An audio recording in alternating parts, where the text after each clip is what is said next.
अब भारत के राज्यों की चिंता नहीं बल्कि बांग्लादेश की प्राथमिकता पहले होगी।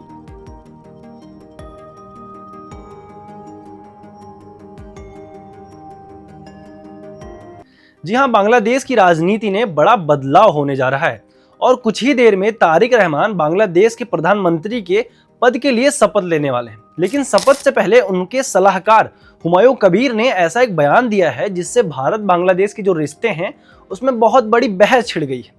सवाल यह है, क्या ढाका अब नई दिशा में बढ़ रहा है? आइए इस वीडियो में पूरा समझते हैं। नमस्कार, मैं हूं आपका होस्ट अनुराग पांडे। आप देख रहे हैं आपकी खबर राजनीति।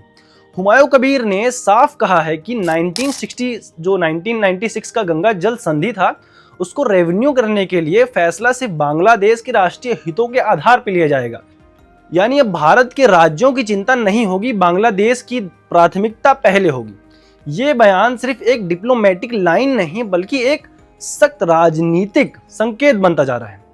उन्होंने ये भी कहा कि भारत को स्वीकार करना चाहिए कि बांग्लादेश की सत्ता बदल चुकी है और शेख हसीना तथा जो अवामी लीग के जो सत्ता बल थे वो बदल चुके हैं। यानी सरकार अब शर्तों पे नहीं चलेगी, अपनी बांग्लादेश जो खुद की हित होती है वो देख के चलेगी।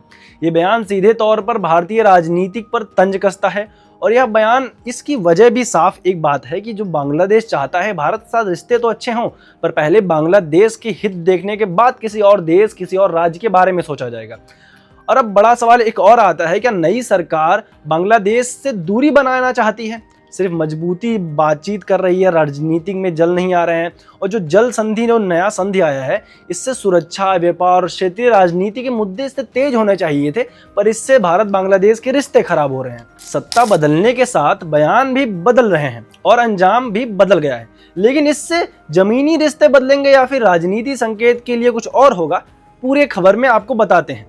आप क्या सोचते हैं? आपको क्या लगता है, बांग्लादेश भारत के रिश्ते इतने ज़्यादा बिगड़ने के बाद, अब नई सरकार बनने के बाद अब कैसा होगा? क्या बांग्लादेश व भारत के बीच जो व्यापार चलता है वो हो पाएगा? बांग्लादेश और जो भारत के बीच जितने भी प्रकार के संधि हैं, जितने प्रकार के डील साइन किए गए हैं, वो आगे भी ऐसे ही कंटिन्यू रह पाएंगे या टूट जाएंगे? कुछ और निर्णय लेना होगा। क्या भारत सरकार बांग्लादेश सरकार के दबाव में आके अपने कुछ डिसीजंस को चेंज करेगा कि बांग्लादेश ने कह दिया है हम अपने रिश्ते और अपना हित पहले देखेंगे?